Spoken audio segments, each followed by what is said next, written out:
En nombre de Dios y la patria se abre la sesión. Secretario, ¿tenemos cuenta? Hay cuenta, presidente. Buenas tardes a todos. Después de nuestra última sesión, ingresó a la Secretaría de esta comisión un proyecto de ley de los honorables senadores señora Aravena, señores García, Osandón, Proens y Sangüesa, con la que inician un proyecto que modifica diversos cuerpos legales para fortalecer la protección de testigos, particularmente en las materias vinculadas a la seguridad pública. También el Ejecutivo ha hecho presente la urgencia, en carácter de suma, al proyecto sobre procedencia de la prisión preventiva respecto de mujeres embarazadas o madres de hijos menores. Y, por último, el señor Ministro de Justicia y Derechos Humanos, como explicó en la sesión anterior, los días lunes en la tarde, tiene el compromiso de participar en la discusión de delitos económicos en Valparaíso. Por eso excusó su asistencia. Pero además informó que el subsecretario de Justicia se encuentra con licencia médica hoy día, de manera que hace llegar sus excusas. Y por último, como ustedes recordarán, en la sesión de sala del martes pasado se autorizó para que la Comisión discutiera en general y en particular en trámite de primer informe el proyecto de ley de los senadores señores Kusanovich y Osandón, llamado de los 7 metros. Entonces, ahí correspondería que la Comisión defina un plazo para recibir indicaciones. Sí, se propone, fue por 15 días. Si le parece a la Comisión podríamos, ¿no? Por eso, desde el martes de la semana pasada. Entonces, como no se ha fijado, podríamos hacerlo hasta el próximo martes, a partir de hoy. Sí, yo propongo que lo hagamos 15 días a partir del día de hoy, si les parece. O sea, que ganemos otros 15 días. Claro. ¿Ah? 15 días a partir de hoy. Muy bien. Muy bien. Bien, yo le doy la bienvenida primero a los colegas, senador Insulza, senador Flores. Le doy la bienvenida también y le agradezco su presencia aquí al fiscal nacional, el director de la Autoridad Máxima del Ministerio Público. Le doy la bienvenida también a Jean-Pierre Matus, un académico que nos ha acompañado por mucho tiempo en esta comisión y que además hoy día es miembro de la Corte Suprema. No, también, pero yo partí por lo sustantivo, que es su gran historial de apoyo a esta humilde comisión, entonces me parecía que era muy importante recalcarlo. Así que les agradezco a todos. Lo que nos convoca hoy día es un proyecto de ley que tiene que ver con la reincidencia, que es un proyecto de ley que nos parece de suma importancia y que por eso queríamos también escuchar a estos dos distinguidos invitados del día de hoy. Queríamos proponerle a la comisión hoy día simplemente poder votarlo en general para que efectivamente abramos un plazo de indicaciones después de que lo tengamos aprobado en general también en la sala, si es que se aprueba, porque puede que no se apruebe, y que el cronograma que yo les quería proponer a los colegas era que efectivamente nos diéramos, esto además es parte de los proyectos priorizados con el Ejecutivo, es parte de aquella agenda que la ministra de Interior nos ha pedido priorizar, y que diéramos ese plazo de indicaciones y que lo pudiéramos eventualmente seguir discutiendo esas indicaciones después de la vuelta de la semana regional. Así que yo le quería pedir primero que hiciera uso de la palabra al señor Jean-Pierre Matus, después le damos la palabra al fiscal nacional para que nos puedan dar su opinión técnica, profesional sobre este proyecto de ley. Así que sí, claro. En todo caso, yo quiero decir que yo quiero escuchar primero la que se ha planteado acá y ver si corresponde ya que el proyecto está como para votarlo en general, porque pueden haber una serie de dudas y yo por lo menos quisiera escuchar otras opiniones, pero voy a escuchar, por cierto, con mucho gusto y todo eso lo decidiremos cuando usted lo estime conveniente. Muy bien. Don Jean-Pierre Matus tiene la palabra. Muchas gracias, señor presidente, por su intermedio. Me dijo la comisión. Bueno, se me ha solicitado, en mi calidad de profesor de Derecho Penal, exponer acerca del proyecto de ley contemplado en el boletín 15661-07, iniciada moción de los honorables senadores Kass, Ebensperger y Rincón, y Cruzcoque y Osandón, que modifica diversos cuerpos legales con el objeto de mejorar la persecución penal, con énfasis en materia de la reincidencia y en delitos de mayor connotación social, que se encuentra en discusión general. Como acaba de señalar el señor presidente, este proyecto es parte del conjunto de 31 proyectos de ley que públicamente fueron priorizados para su discusión en el acuerdo de 14 de abril pasado entre el Gobierno y el Senado, razón que políticamente parece ser necesaria su aprobación general. En consecuencia, me remitiré a los aspectos técnicos que, en mi opinión, y en calidad de profesor de Derecho Penal, la Corte Suprema ha enviado a esta comisión su opinión como tal, a la cual me referiré en su oportunidad. Estimo avala su aprobación en general para su discusión detallada ante esta corporación, tanto de sus propuestas de reforma en materia sustantiva como procesal. En cuanto a su fundamento, el proyecto recoge buena parte de las ideas que desde el año 2005 he dado cuenta en esta corporación y en diversas publicaciones académicas y de prensa, y que pueden resumirse en los siguientes hallazgos del amplio estudio iniciado en el año 1983 por la Academia Nacional de Ciencias de los Estados Unidos de América, bajo la dirección del profesor Alfred Blumstein, que concluyó con la publicación del texto Carreras Criminales y Criminalidad de Carreras del año 1986. En su página 95, en dicho texto se concluye, 2 puntos. La distribución de las frecuencias individuales de delitos está altamente sesgada en la población de delincuentes activos. El delincuente mediano comete solo unos pocos delitos al año, pero el 10% más activo de los delincuentes comete delitos a tasas que pueden llegar a superar los 100 por año. En prácticamente todas las etapas de las carreras criminales, los factores que distinguen a los delincuentes con tasas más altas aún se conocen solo incompletamente. Eso decía el 1986. Pero ciertamente se incluyen los siguientes. Primero, alta frecuencia de delitos previos. Segundo, inicio temprano de la delincuencia con juvenil. Tercero, uso de drogas, medido actualmente con el tiempo. Y cuarto, empleo inestable en el pasado reciente. A ello se agrega que si bien la duración de las carreras criminales es razonablemente corta, medida en el número agregado, es decir, uno toma todos los delincuentes, habitualmente una carrera criminal dura entre 5 años, generalmente entre los 15 y los 30 años. Según la edad de inicio, si se considera el grupo de personas que todavía cometen delitos a los 30 años, se verá que en ellos la tasa residual de carrera criminal es mucho más prolongada, de modo que es de esperar que permanezcan en esa actividad por mucho más tiempo. Esto es exactamente la descripción de la situación de la criminalidad en los Estados Unidos en 1986 y es exactamente la situación de la criminalidad en casi todo el mundo. Este es un hecho estadístico, descubierto, criminológico, que hasta el momento no ha sido desmentido. La mayor cantidad de delitos es cometida por un limitado grupo de delincuentes, que son multireincidentes. Y que las razones por las cuales son multireincidentes, no las razones, sino que las condiciones en las cuales uno puede suponer que van a ser multireincidentes son muy sencillas de determinar.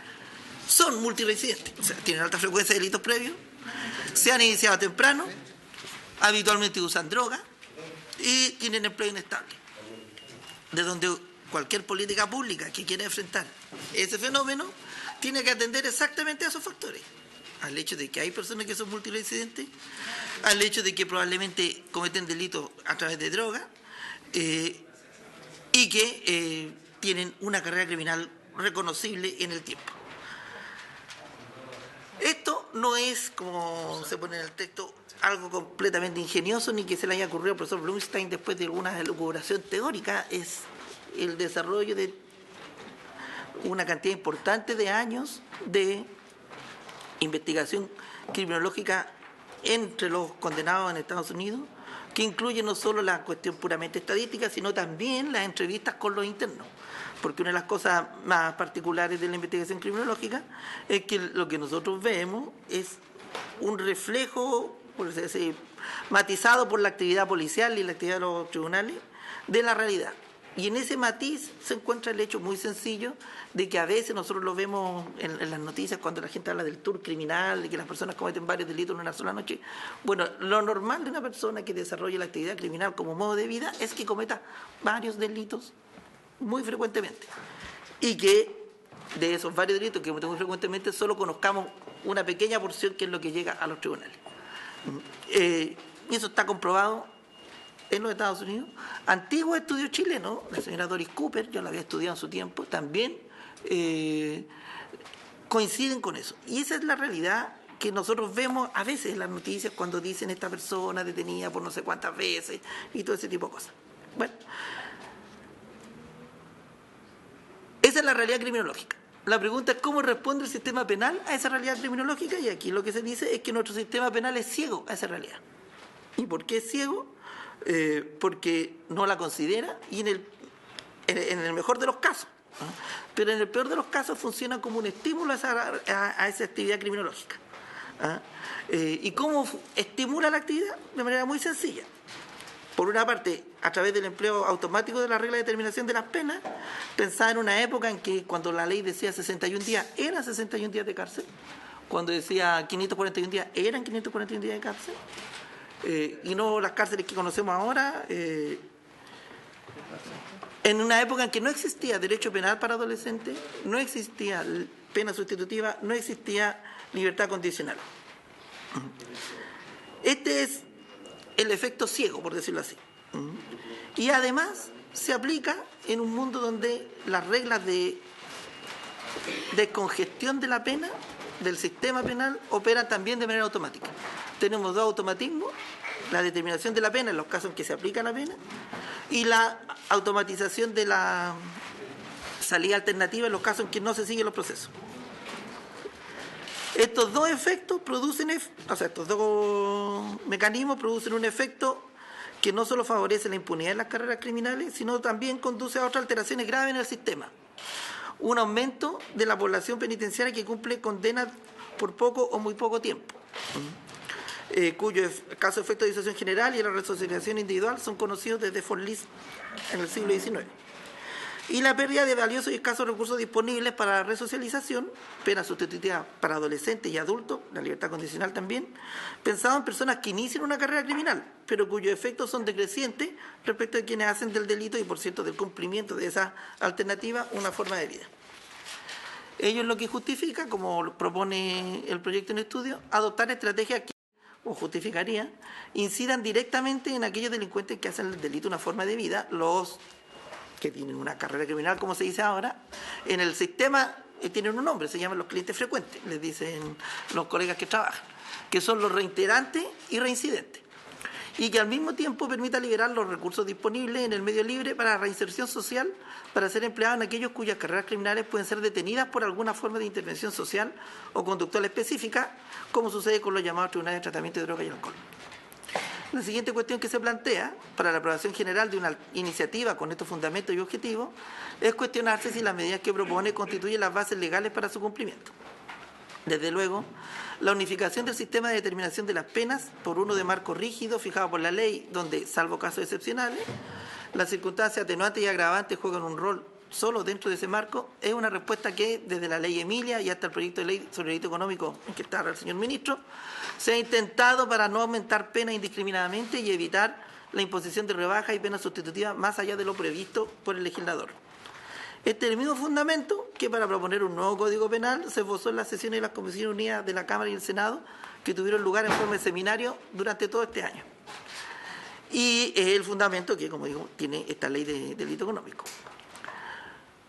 Pero como bien lo propone el proyecto en discusión, para que este sistema funcione y sea acorde con las exigencias criminológicas, es necesario además que la pena privativa de libertad mínima a imponer no sea inferior a 1 año y que las penas de multa tengan un rol marginal en el sistema y no se conviertan en un sustituto ilusorio, por la imposibilidad de su cobro, de las privativas de libertad.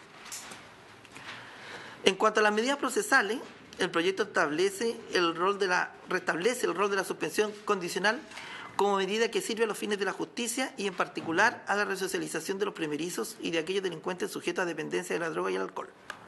Estas decisiones de la mayor importancia, pues las estadísticas del Ministerio Público demuestran que por esta vía y por otros mecanismos procesales de descongestión, que en los hechos, tratándose de causas con imputados conocidos detenidos en flagrancia, el sistema favorece su impunidad, permitiéndole obtener esta clase de salida alternativa reiteradamente. Un instructivo de la Fiscalía Nacional del año 2014, no sé si está vigente, aquí nos confirmarán, pero estaba vigente hace un par de meses, atendido el hecho de que se había detectado que en ciertos casos se había otorgado hasta 8 o más suspensiones condicionales a un mismo imputado, se limitó a otorgarla hasta 3 veces. Como señala la Corte Suprema, en su informe de rigor, la suspensión del condicional del procedimiento y la salida alternativa en general, aunque fueron diseñadas originalmente con criterios criminológicos, otorgar una oportunidad de resocialización sin condena, durante la discusión del Código Procesal Penal mutaron a ser medidas en interés del sistema, esto es, en mecanismo de descongestión de causas, sin otra finalidad práctica que su término anticipado. Es probable que el legislador de hace 2 décadas no haya sopesado los efectos que, en la actividad criminal, tendría la decisión de no perseguir ni sancionar un grupo tan significativo de hechos constitutivos de delito. Sin embargo, desde hace más de una década, que personalmente he hecho presente el previsible efecto que estas decisiones como un factor que incentiva la actividad criminal, y por lo mismo me permito disentir, a título personal, de lo informado por la Corte en este punto. La Corte asevera, además, que el proyecto parece confundir los conceptos de reincidente y reiterante, pues el primero tiene una precisa definición legal, existencia de una condena anterior, vigente o no prescrita para efectos de reincidencia. Y en tal concepto no caben las personas beneficiadas con salida alternativa, y es discutible que los condenados a penas sustitutivas cumplidas satisfactoriamente puedan considerarse también como reincidentes. Desde el punto de vista legal, lleva razón la Corte en cuanto a la definición y efectos jurídicos de la reincidencia, pero ello no afecta la facultad de este Congreso de establecer reglas diferenciadas para el otorgamiento de la salida alternativa, pues el recurso a la historia del establecimiento de la actual regulación solo demuestra que ella es producto de una decisión de política criminal que se tomó en ese momento, pero que por lo mismo no se encuentra escrita en piedra, ni se opone a otra que corrija sus perniciosos efectos comprobados tras 2 décadas de aplicación. Dicho lo anterior, cabe preguntarse si es posible un perfeccionamiento del presente proyecto en una discusión particular. A mi juicio, ello claramente es así. Desde luego es posible, primero, aprovechar la tramitación de este proyecto para unificar el sistema de determinación de pena para todos los delitos, incorporando las referencias necesarias a las leyes Emilia, de control de armas, la INRETAMAL y el proyecto de ley de delito económico, considerando como agravante dentro de ese marco la reincidencia. Segundo, sería posible y necesario impedir la imposición mecánica de penas de multas a simples delitos que, en la práctica, no son pagadas ni sustituidas, favoreciendo con ello la sensación de impunidad y la reiteración de delitos mediante una reforma general del Código y los tipos penales correspondientes. Tercero, también es posible, siguiendo la base criminológica sobre la que entiendo está asentado el proyecto, establecer medidas de seguridad postdelictuales para los delincuentes habituales refractarios a las medidas de la Ley 18.216, de conformidad con la propuesta del profesor Alfredo Echeverri del año 2015, parece que el proyecto del profesor Echeverri, y el modelo del parágrafo 66 del Código Penal alemán. Cuarto, es posible también limitar la imposición de penas sustitutivas a los condenados por delitos que merezcan pena privativa de libertad menores a 3 años y 1 día de presidio o reclusión menor en su grado máximo. Esto es lo que hace hoy día el proyecto de ley de delito económico y es lo que está propuesto en el anteproyecto o proyecto de Código Penal de 2022. Y quinto, es posible considerar para efectos de la reincidencia la imposición de penas sustitutivas de la Ley 18.216, procediendo a la eliminación de antecedentes penales solo en los casos del Decreto Ley 409 y para los efectos de la reinserción social, pero no para los efectos de la consideración de los tribunales de estos antecedentes. En conclusión, dado que estoy en discusión general, me permito solicitar a esta comisión la aprobación del proyecto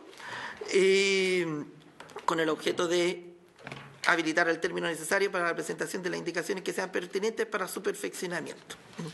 Es todo cuanto puedo informar. Tengo un montón de estadísticas y datos si quieren hacer preguntas. Quise ser breve porque me imagino que las preguntas de fondo tienen que ver con el fondo criminológico, pero aquí está. Muy agradecido, Jean-Pierre, profesor de Derecho Penal, por acompañarnos y por su presentación. Si les parece bien a los colegas, escuchamos al fiscal nacional. Una pregunta, porque usted mencionó, digamos, hizo alusión al informe de la Corte Suprema de Justicia. ¿Quién entrega ese informe? Ese informe lo entregó la Corte el 24 de febrero, creo que se hizo. Yo no estaba. Sí, de 2023. Pero no entiendo, o sea, perdón, deberíamos citar a alguno de los ministros de la Corte entonces que dictó el fallo para que nos informara sobre él. Yo entiendo que este documento es un documento de la Corte Suprema de Justicia y aquí yo lo veo cuestionado por un miembro de la Corte Suprema de Justicia, entonces me parece un poco francamente especial, con todo respeto. Bueno, como yo dije, yo no vengo como miembro de la Corte Suprema. Como Corte Suprema se pronuncia en pleno y en la sala, en los fallos. Me invitaron como profesor, no como representante de la Corte Suprema. Me parece francamente difícil distinguir entre si es, porque es las dos cosas, pues. Bueno, pero en fin, no voy a cuestionar más, presidente, si estas cosas son... Gracias, senador Insulza. ¿Qué le vamos a hacer? Tiene la palabra el fiscal nacional. Le agradecemos por su presencia el día de hoy. Sí, muchas gracias, señor presidente, y por su intermedio también agradezco la invitación a los honorables miembros de esta comisión.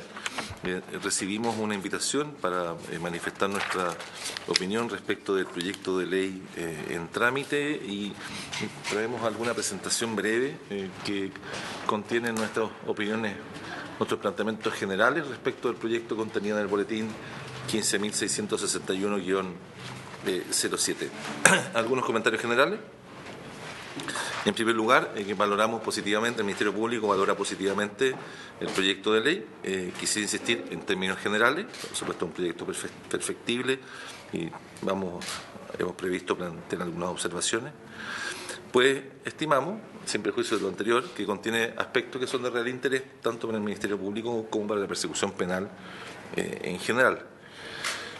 Ahora bien, estimamos que debe tomarse en consideración que varias de las medidas propuestas van a tener consecuencias en múltiples áreas del ordenamiento penal, porque lo que pedimos que se analicen cuidadosamente las modificaciones que se introducen para evitar que ellas produzcan efectos colaterales no deseados. Y sobre este punto solicitamos que se evalúe el impacto del proyecto de ley en, primero, la política de persecución penal y las herramientas con las que cuenta el Ministerio Público para ello. Segundo, en los procesos internos del Ministerio Público. Y tercero, por las eventuales modificaciones en las cargas de trabajo para los demás intervinientes o actores del sistema penal, esto es en el Poder Judicial, en la Defensoría Penal Pública y en las policías particularmente. En primer lugar, respecto a las modificaciones propuestas al Código Penal y que dicen relación con la eliminación de las penas de multiprisión y la modificación del presidio menor en su grado mínimo. Ello evidentemente acarrearía una disminución del procedimiento monitorio y un aumento en la aplicación del procedimiento simplificado. Ahora, entendemos que la pena de multa no se eliminaría completamente de nuestro Código Penal, sino que lo que ocurriría es que perdería vigencia como pena inmediatamente inferior a las sanciones privativas de libertad. Así, por ejemplo, tratándose de las inhabilidades y las suspensiones, la subsidiariedad de la multa permanecería sin modificaciones, por lo menos lo entendemos de ese modo. Solicitamos, sin embargo, que se tome en consideración especial el impacto específico en otros regímenes, como por ejemplo en materia de responsabilidad penal de adolescente y en la aplicación de la Ley 18.216, que en su artículo 11 prevé la aplicación de la pena de prestación de servicios en beneficio de la comunidad cuando la pena impuesta fuera igual o inferior a 300 días. En ese sentido, con la modificación propuesta, ese quantum desaparece de 300 días, siendo el mínimo de un año, lo cual tornaría en inaplicable la pena de prestación de servicio en beneficio de la comunidad. Luego, sobre la modificación de la pena de prisión menor en su grado mínimo, en cuanto a que su base sea un año de privación de libertad en lugar de 60 días, si bien entendemos que desde la doctrina penal y criminológica suelen cuestionarse las penas de corta duración por su escasa utilidad, pensamos que desde el punto de vista de otras áreas del derecho penal, eventualmente se requeriría un mayor estudio sobre el impacto de esta modificación. Nos preocupa especialmente el efecto que podría tener si la técnica legislativa no fuese apropiada respecto de las condenas en actual cumplimiento que fuesen de una pena menor, inferiores al año de privación de libertad y eventuales solicitudes de revisión de esas sentencias para que se entendiesen dichas penas como derogadas. Podría producir un efecto indeseado. Debiera entenderse que el tipo penal se conserva, pero que la pena no se modifica y no debiera ello dar espacio para que las personas que fueran condenadas por esos delitos a una pena inferior a un año pudiesen solicitar su libertad como consecuencia de la imposición de esta modificación legal en particular. Luego, en lo que se refiere a la modificación de las reglas de determinación de la pena, y me refiero, por ejemplo, a las penas de homicidio menor en su grado mínimo, que tienen penas de esta naturaleza. Todos los delitos de la ley, muchos de los delitos de la ley de violencia intrafamiliar, la pena comienza en prisión menor en su grado mínimo. Si las personas hubiesen sido condenadas a penas inferiores a 1 año, si el texto legal no quedase bien redactado, podrían eventualmente solicitar, si estuviesen privados de libertad, que se revisase su sentencia, habría consideración de esa modificación del rango de prisión menor en su grado mínimo. Sí, claro. Luego, respecto a la modificación de las reglas de determinación de la pena, el Ministerio Público valora positivamente esta modificación, toda vez que unifica los sistemas de determinación de la pena ya vigentes en delitos de alta ocurrencia. Lo que se debe precaver es que el sistema quede en términos de pena armónico y que sea compatible con nuevas legislaciones. Eso nos parece muy positivo. Asimismo, el proyecto le entrega un mayor peso a las circunstancias agravantes contenidas en el artículo 12, números 14, 15 y 16 del Código Penal, correspondiente al quebrantamiento de condena y la reincidencia propia e impropia, ya que ordena al juez penal aplicarle el grado máximo o la mitad superior de la pena en su caso. Sobre este punto, el Ministerio Público no tiene mayores reparos, ya que constituye efectivamente un desincentivo a la reiteración delictual, lo que es coincidente con el espíritu del boletín. Ahora, respecto de la posibilidad de traducir la aceptación de un procedimiento abreviado o simplificado a las circunstancias atenuantes contenidas en el artículo 11, número 11 y los artículos 11, números 1 y 9 del Código Penal, tampoco hay objeción por parte del Ministerio Público, toda vez que lo que hace es reiterar las reglas de los artículos 395 y 407 del Código Procesal Penal y permite una mejor negociación entre la Fiscalía y las defensas. Luego, en lo referido también en el ámbito de las modificaciones al Código Penal, en lo referido a la tipificación de rayados o pintados efectuados mediante aerosoles o herramientas similares sobre vehículos o mobiliario público, el Ministerio Público tampoco tiene mayores objeciones, considerando que la figura busca proteger un bien jurídico de escaso resguardo por nuestro ordenamiento, cual es el patrimonio cultural y social. Basta apreciar el estado de los centros de nuestras ciudades, de la zona céntrica de nuestras ciudades, para poder advertir que la norma penal actualmente vigente, que pretendería desincentivar este tipo de conducta, resulta derechamente ineficaz. Por lo tanto, no tenemos mayores objeciones y nos parece una norma apropiada y que por lo menos que se ajusta al propósito del proyecto. Luego, en lo referido a la modificación al principio de oportunidad, es posible que acá tengamos algunas observaciones o disentamos en cierta medida de la regla planteada. Como es sabido por esta honorable comisión, el fundamento del principio de oportunidad es descongestionar el sistema de persecución penal al permitir un filtro de ilícitos con escaso impacto delictual y social, es decir, para eliminar que el sistema penal se haga cargo de ilícitos de baja cuantía. O sea, el proceso es siempre una solución a un problema, es un medio, una cura para una enfermedad. Por regla general, esa solución no puede resultar más gravosa que la propia enfermedad o que el propio problema. Y el principio de oportunidad tiene por objeto evitar que lo costoso que resulta el proceso penal, lo gravoso que resulta para el erario público el proceso penal, se desgaste en conflictos de menor cuantía, de menor valor. Ese es el objeto del principio de oportunidad. Pero además tiene que agregarse la potencialidad del principio de oportunidad como herramienta para mejorar la eficacia de la persecución penal. Es decir, la posibilidad que tiene el fiscal a través del principio de oportunidad de, por ejemplo, fomentar una cooperación sujeta a eventual oferta de un principio de oportunidad o de otra medida o otra salida alternativa. Asimismo, debe considerarse que el propio artículo 170 consagra un mecanismo de reclamación cuando la aplicación del principio de oportunidad carezca de fundamento o contraríe algunos de los requisitos ya existentes. En ese sentido, lo que solicitamos es explorar la posibilidad de modificar el marco penal en el cual se permite la aplicación del principio de oportunidad, más que utilizar un criterio respecto de formas de término del proceso penal.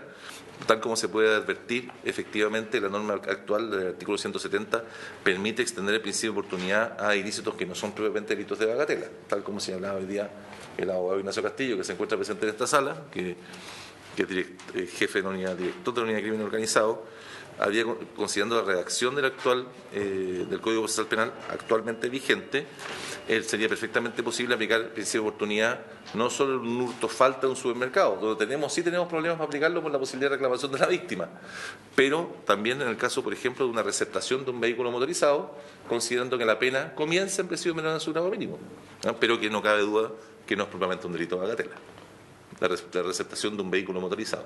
Entonces, eventualmente podría sí revisarse la extensión del marco penal, en el cual es aplicable el principio de oportunidad. Ahora, sin perjuicio de lo anterior, coincidimos con la necesidad de limitar el principio de oportunidad cuando se trata de un imputado con condenas anteriores. Luego, respecto de la suspensión condicional del procedimiento, la propuesta restringe las atribuciones del Ministerio Público y constituiría, en caso de aprobarse, un desincentivo a la salida alternativa y podría generar una sobrecarga de juicio. Sugerimos revisar la modificación que se propone en orden a que la aceptación de la suspensión condicional implique la aceptación de los hechos descritos en la formalización y la responsabilidad que en ellos le cae al imputado por el desincentivo que puede originarse en la aplicación de esta medida. Y también sugerimos revisar la norma que permite hacer valer este reconocimiento de responsabilidad posteriormente. ¿Qué es lo que ocurre con la suspensión condicional? Para ser justo, en el derecho comparado, existe un sistema acusatorio en el continente latinoamericano en el cual se exige que para acceder a la suspensión condicional se deban admitir los hechos o se debe admitir responsabilidad. También existen otros códigos procesales como el nuestro, que se han dictado ocupando el nuestro como espejo, como modelo, en el cual no se exige dicha admisión de responsabilidad para la suspensión condicional. Yo solicito que esta honorable comisión considere que al momento de discutirse el Código Procesal Penal, al inicio, inicialmente, la institución de la suspensión condicional del procedimiento implicaba la derogación de la Ley 18.216. Es decir, se planteaba que la suspensión condicional del procedimiento debía sustituir la existencia de la remisión condicional de la pena. Durante la discusión del Código Procesal Penal, se llegó a la conclusión, por parte del Congreso, de que la Ley 18.216 debía subsistir y que debía al mismo tiempo establecerse la suspensión condicional en el Código. Con la diferencia, claro está, que la remisión condicional se dejaba establecida para los casos en los cuales había una sentencia condenatoria, por lo tanto había una decisión por parte del tribunal que asignaba responsabilidad a una o más personas respecto a la comisión de un delito, pero en cierta categoría de ilícito, y reservar la suspensión condicional para estos casos en los cuales no existiese o no en la investigación esta responsabilidad, porque se entendía que si se establecía en la suspensión condicional como requisito la aceptación, se desincentivaba la salida alternativa. Esto tiene una visión sistémica, hay que verlo desde el punto de vista de los incentivos para los imputados. Si una persona está enfrentando una persecución penal, y no estamos hablando de delincuente, aquí no estamos hablando de reincidente, estamos hablando de un ciudadano a pie que se ve enfrentado a un conflicto con la justicia penal. Si esa persona tiene que decir si acepta o no acepta la propuesta de suspensión que efectúa la Fiscalía, le va a preguntar a su abogado defensor, en el modelo que se está proponiendo, abogado, ¿qué gano yo aceptando? Entonces le va a decir, bueno, va a quedar constancia en el proceso ante una audiencia pública en la cual usted aceptó el delito, pero no va a quedar la condena y probablemente va a quedar firmando entre uno o 2 años sujeto a algún tipo de medida. Y si no acepto, ¿qué va a pasar? Bueno, va a tener que ir a juicio. En un caso como este, considerando la gravedad de este delito, probablemente sea un juicio simplificado o un juicio oral, que para el Ministerio Público va a implicar una carga de recursos importante. Y si ese juicio pueden absolverme, si no van los testigos, le pueden absolver.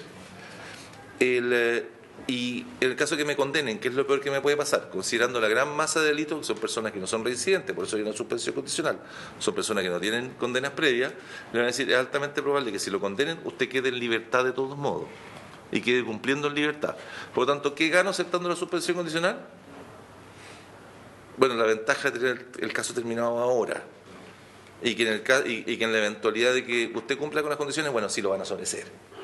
Ya, pero el sobreseimiento, ¿cuál es el efecto? Porque si a mí me condenan, ¿van a quedar mis antecedentes manchados? Van a decir, bueno, usted puede tener un papel en el cual se omita esa remisión condicional, la pena sustitutiva de la remisión condicional porque está en la posibilidad de omisión, va a tener el problema para el certificado de antecedentes para fines especiales que va a postular a la admisión pública, a la administración pública, pero ese va a ser su problema. Entonces, ¿podrían absolverme? Sí, le podrían absolver. ¿Y me voy a ir preso? En ninguno de los dos casos se va a ir preso. Entonces se desincentiva la salida alternativa, ¿okay? Y aumentan los incentivos para ir a juicio, más aún sabiendo que nuestras estadísticas indican que tenemos una cantidad muy considerable de absoluciones en juicio oral porque no concurren los testigos a declarar, incluso testigos institucionales. Cuando hablo institucionales, estoy hablando de policía. Entonces, el problema de exigir la aceptación de responsabilidad no mejora, no desincentiva la comisión de delitos. Si lo que estamos esperando es que esta modificación legal desincentive la comisión de delitos, no va a desincentivar la comisión de delitos porque se trata de una persona que ya está siendo perseguida, no la va a disuadir de cometer nuevos ilícitos, pero sin embargo puede provocar como efecto una reducción de la suspensión condicional como salida alternativa y que nos aumente la cantidad de juicios orales. Voy a poner otro ejemplo simple, los casos de violencia intrafamiliar. En las causas de violencia intrafamiliar, con alguna frecuencia, se ofrece la posibilidad de una salida alternativa, una suspensión condicional con prohibición de acercamiento a la víctima y otras restricciones que las víctimas están dispuestas a aceptar. Y en muchas ocasiones, causas de esta naturaleza, una de las principales restricciones para los imputados por causas de violencia intrafamiliar, que suelen ser hombres, es no estar dispuesto a aceptar suspensión porque se podría decir que de algún modo implica una aceptación de responsabilidad, que es lo que de cierta manera es con razón se afirma en el procedimiento, o sea, se afirma en el proyecto, que muchas personas perciben que ya la simple aceptación de la suspensión implica en los hechos una condena social porque implicaría la aceptación implícita de responsabilidad, aunque no sea jurídicamente tal. Pero uno de los motivos que los abogados sostienen para tratar de convencer a sus clientes de aceptar esa suspensión es que jurídicamente no va a ser declarado culpable. ¿Okay? Y ese motivo, el que jurídicamente no implica una aceptación de responsabilidad, suele ser un motor, una motivación porque las personas acepten esta forma de terminar la salida de manera autocompositiva. Si ustedes les agregan, el Congreso Nacional agrega a la suspensión condicional la necesidad de aceptar esta suspensión, lo que va a provocar es que simplemente vamos a tener menos suspensiones y no vamos a tener menos delitos y vamos a tener más juicios y posiblemente más absoluciones.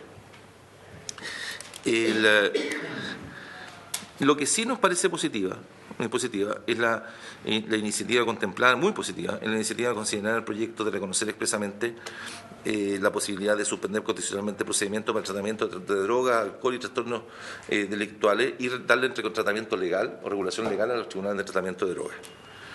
Es una iniciativa muy positiva, dentro de las cuales nosotros cuando presenté la postulación de fiscal nacional, también durante la cuenta pública, es de aquellas a las que les queremos asignar prioridad en el Ministerio Público para desarrollarla. Había consideración de que efectivamente, tal como manifestaba Jean-Pierre Mato, y así no me meto en Honduras,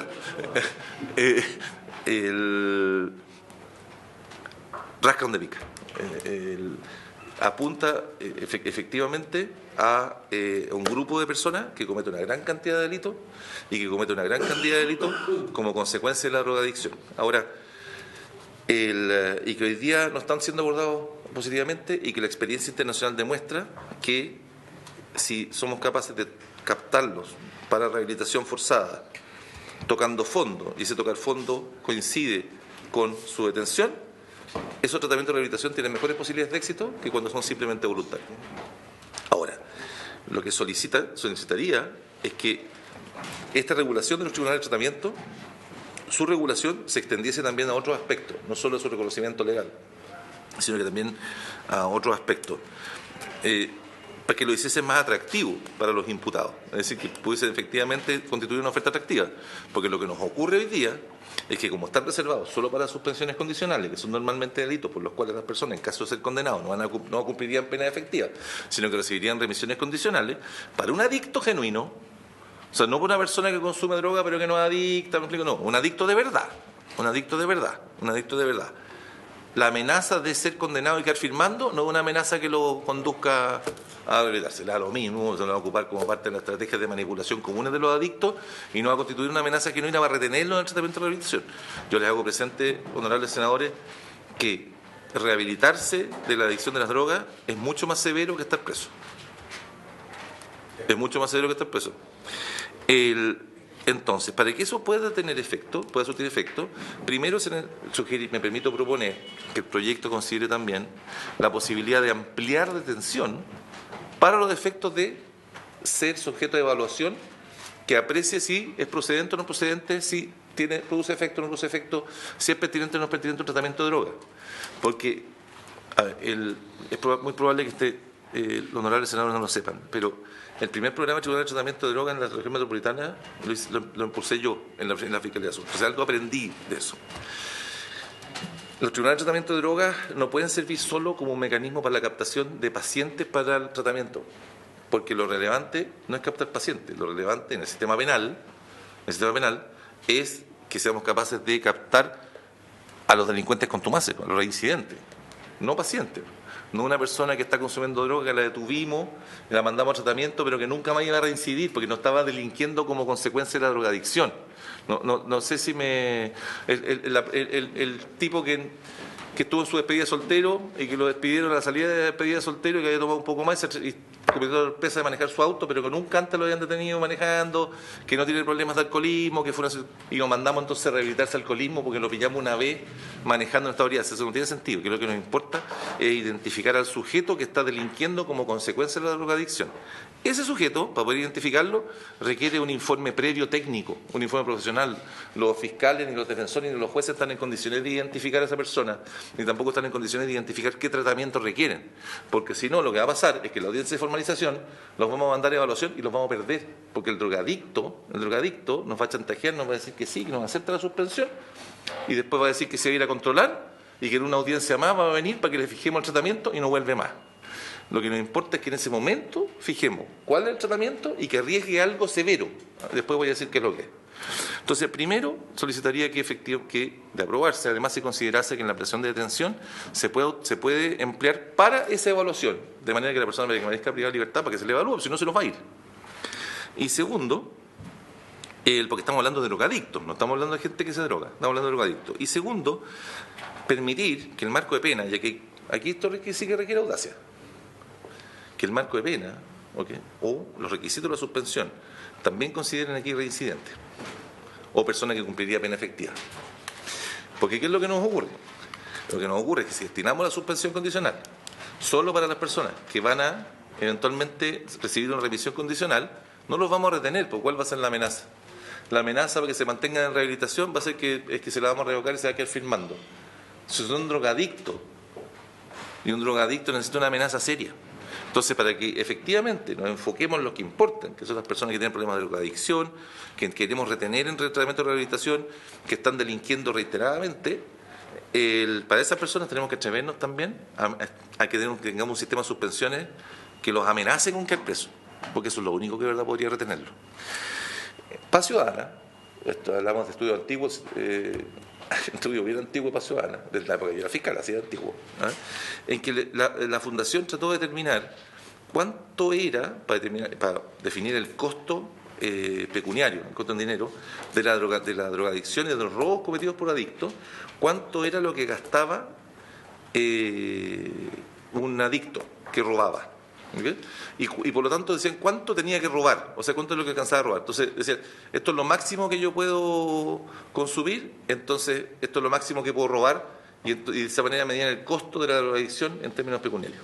Y llegaron a la conclusión de cuánto es lo que aspira a robar un adicto para poder consumir, y los adictos aspiran a robar todo lo que pueden robar.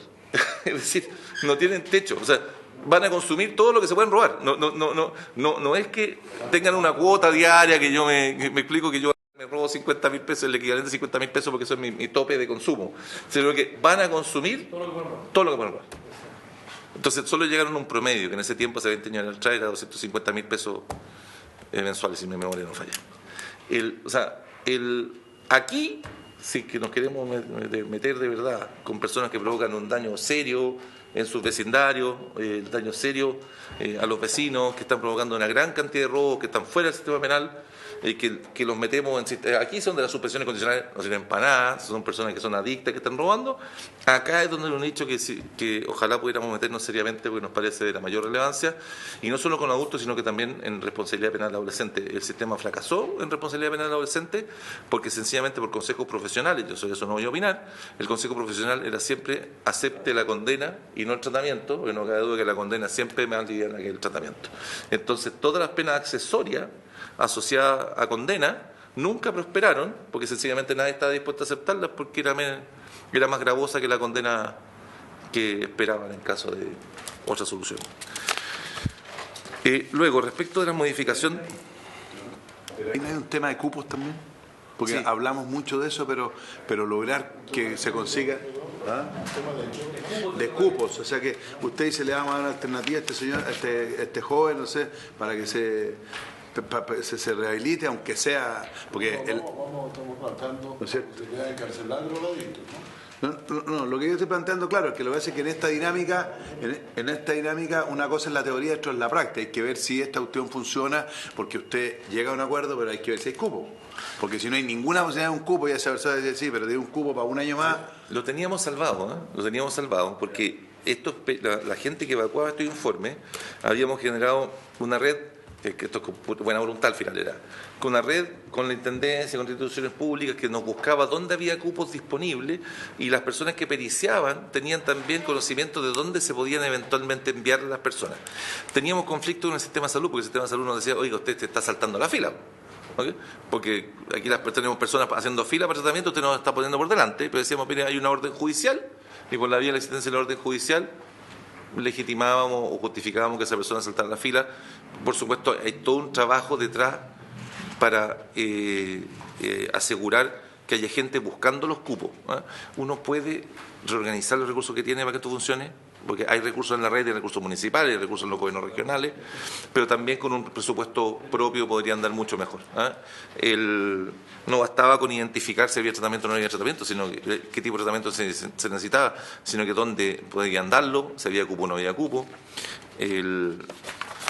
Pero todo eso se puede resolver por vía legal, insisto, si se mejora la ampliación, o sea, la posibilidad de en la ampliación, destinar la ampliación, justificar la ampliación también para la evaluación del tratamiento, y además si se es audaz ampliando los requisitos, modificando los requisitos para la suspensión condicional, cuando se trate de casos como este con un informe previo. Luego, respecto a la modificación de los presupuestos del procedimiento abreviado, efectivamente también valoramos positivamente el aumento del límite de 5 a 10 años, toda vez que permite congestionar la agenda de juicios orales, que en la actualidad se encuentra absolutamente sobrepasada. Incluso nosotros, personalmente, me permito sugerir que podría llegar incluso hasta 15. En cuanto a la modificación del artículo 413, letra E, se estima que hay una limitación a la actividad jurisdiccional, en la opinión nuestra. Desde esa perspectiva debería considerarse que el estándar exigido para efectuar una condena está establecido en el artículo 340, que exige una convicción más allá de toda duda razonable.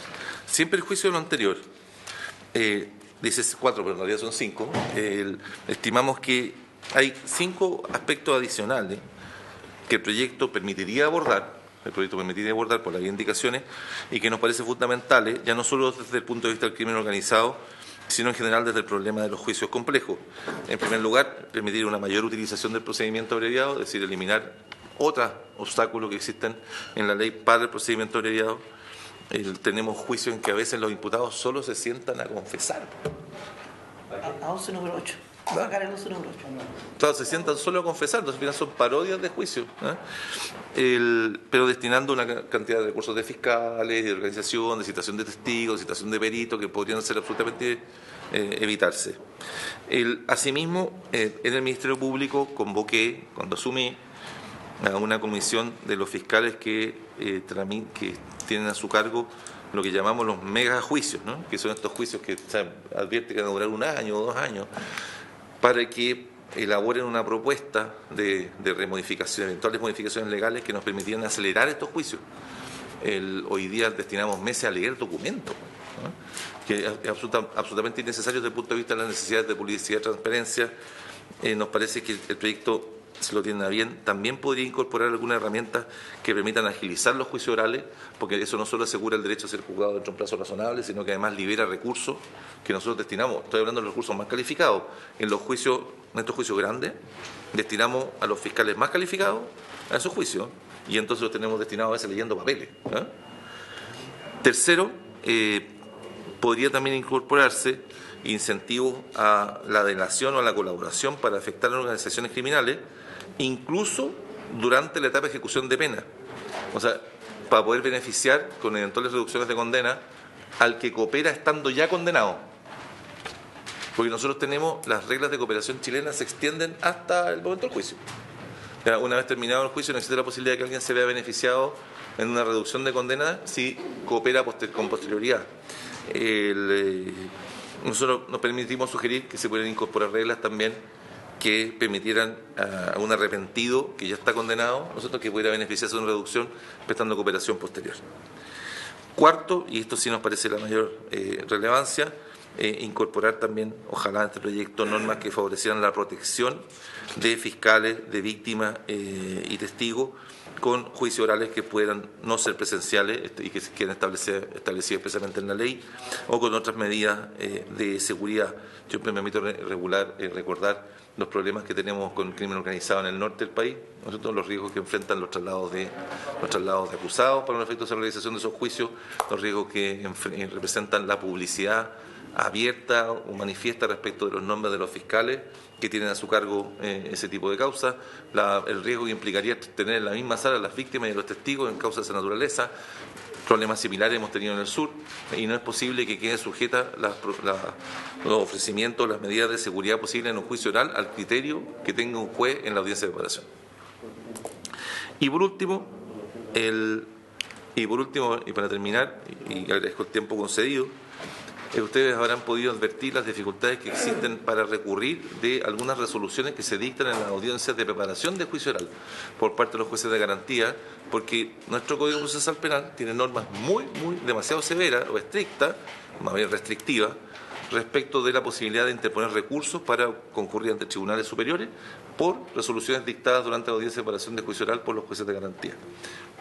Ejemplo simple, si un juez de garantía estima que una prueba no es pertinente, no existe un recurso procesal que nos permita, un recurso de apelación, que nos permita como Fiscalía recurrir de esa decisión, y significa que el juez nos está privando de un medio de prueba en el juicio oral. Si un juez nos obliga a corregir un vicio formal, tampoco existe algo que estima que es un vicio formal, tampoco, y invoca esa regla, tampoco tenemos la posibilidad de apelar, al menos según el Código expresamente, de apelar de esa resolución para que un tribunal superior revise esa decisión y nos puede forzar a modificar los hechos de la acusación. Es por ese motivo es que estimamos que un proyecto de ley que busca propósitos como los que se han declarado en podría incluir unas normas que regulen de manera más amplia el recurso de apelación, de manera que tengamos la posibilidad de segunda instancia, de recurrir de segunda instancia, que un tribunal superior revise algunas resoluciones dictadas por jueces de garantía en audiencias de preparación de juicio oral que provocan grave perjuicio a la persecución penal. Eso, señor presidente, muchas gracias por su tiempo. Muchas gracias, señor fiscal. La verdad que muy completo, y agradecemos también la profundidad de su presentación. Ahora le ofrezco la palabra a los colegas senadores. Vamos a acumular palabras, pueden ser indistintamente para ambos, y después le vamos a pedir a cada uno que pueda referirse a las mismas.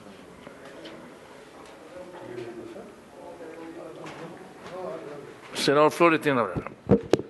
Muchas gracias, presidente. Bueno, hemos recogido de ambos expositores no sé si beneplácito sea la palabra, pero a lo menos la voluntad de seguir avanzando en este proyecto, ¿no? Sin embargo, particularmente en la exposición del fiscal nacional, se establece algunas mejoras que deben ser necesariamente colocadas en el proyecto, y esto por la vía de indicaciones donde el Ejecutivo no puede estar ajeno. Hemos visto una minuta por parte del Ejecutivo en donde tiene una serie de preocupaciones, producto de que debería esperarse, en términos generales, un nuevo Código Procesal Penal que yo entiendo que hace ya varios gobiernos ha estado a punto de salir, digamos, y eso... Un nuevo Código Penal. Perdón, un nuevo Código Penal que estaría a punto de salir, cuestión que parece que es como una suerte de anuncio pascuero, digamos, porque al final de cuentas todos los proyectos que hemos venido discutiendo, algunos de ellos, lo que surge como amenaza es que se va a desbalancear el sistema de administración de pena. Y eso hace que se vuelva al origen de rediscutir la necesidad de tener un código penal remozado y alineado. La pregunta un poco es esa. A ver, independientemente de que el intento de freno, voy a dejar el tema de droga aparte, presidente, porque creo que eso obliga a un carril distinto. Porque tal como decía el fiscal nacional, la verdad es que no tenemos salida en esto, porque la salud mental en Chile no da ninguna posibilidad de rehabilitación, ni siquiera de contención.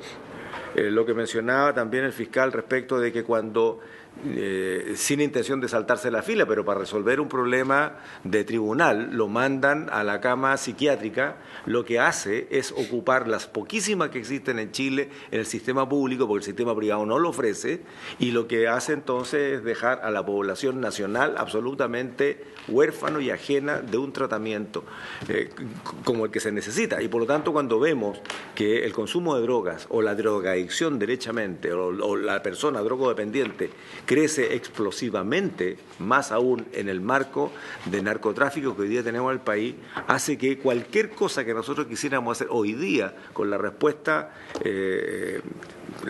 país que hoy tenemos, haga imposible el tratamiento o el control de estas personas. No hay dónde enviarlas, no existe, ¿no? Salud mental y por lo tanto rehabilitación está solamente supeditado a quienes tengan dinero y puedan mandar a un hijo o un pariente fuera de Chile. Así de claro es mi opinión y lo que hemos recogido. Entonces, en esto, presidente, a mí me surge, más que la consulta de hacer si efectivamente es prudente, y lo voy a decir en términos generales, yo no soy abogado, me metí a esta comisión por otras razones más que de discutir las modificaciones del código. Me preocupa lo que nos está pasando como sociedad, y en este escenario de pronto uno teme que la respuesta inmediata dicha de esta manera pueda ser tal vez un mal peor, independientemente que lo que se busca en este caso es evitar la reincidencia o sencillamente al reincidente aplicarle la mano un poco más dura para finalmente dejarlo institucionalizado. Y ahí surge, tal como en salud mental o en drogadicción, la pregunta ¿y dónde? Porque si vamos a evitar las penas remitidas y lo que vamos a hacer es en definitiva saltarnos este primer año y mandarlos a la cárcel, lo que está diciendo hoy día la institucionalidad, y es un hecho de la causa, no es cuestión de que la administración de justicia dependa de la infraestructura que haya, pero una realidad nacional, si mal no recuerdo, voy a hablar de cifras redondas, tenemos hoy día 47.000 internos con una capacidad de 50.000 y por lo tanto estamos a un tris de entrar en un sistema de crisis, por no decir colapso. O sea, apretamos un poquito más la mano, que es lo que debe hacerse por lo demás, pero Chile no está preparado para recibir. Y la pregunta es, ¿qué vamos a hacer? ¿Cómo vamos a aplicar algo que va a requerir de un par de años? Y esta cuestión es como los hospitales, entre el anuncio y que se corte la cinta van a pasar 8, 10 o más años. Hoy día lo que necesitamos es un tratamiento más amplio de la justicia, o sencillamente ampliamos las cárceles y hacemos soluciones al estilo Bukele. O sea, ninguna cárcel de menos de 20.000, ¿no? Y eso genera otro problema, presidente. Más que una pregunta concreta, que las tengo anotaditas, lo que quiero hacer es un comentario y quiero preguntarle respecto a mi comentario. Una cosa es lo adecuado de este proyecto y otra cosa es cómo lo alineamos en la capacidad de respuesta que tenemos como país de poder efectivamente aplicar lo que pretendemos. Gracias, presidente. Gracias, senador Flores. Te ofrezco la palabra al senador Insulza. Presidente, la verdad es que yo enfrento un dilema bastante complejo, lo quiero decir con mucha franqueza. Yo creo que realmente la reincidencia es un problema en este país, un problema grave. y que tenemos que buscar forma de legislar respecto de él. Yo sinceramente lo he dicho muchas veces por lo demás de manera pública, y diciendo alguna vez algo que se ha dicho aquí, creo que fue el fiscal que lo dijo, que la cantidad de gente que comete este delito en este país es mucho menos que los delitos que se cometen. Creo que la relación es de 1 a 4 o 1 a 5 por delito, por la relación entre delincuente y delito cometido. Por lo tanto, yo sí que quisiera ciertamente este tema tratarlo bien, tratarlo con seriedad. Me preocupa, sin embargo, el hecho de que algunos de nuestros ponentes y la Corte Suprema de Justicia deformulen la cantidad de objeciones que le formulan a este proyecto. Porque me pongo en duda, por lo tanto, la afirmación bastante rotunda del ministro Matus, en el sentido de decir, ¿es perfeccionable? Yo digo que sí. Yo la verdad es que no lo tengo tan claro, para ser bien franco.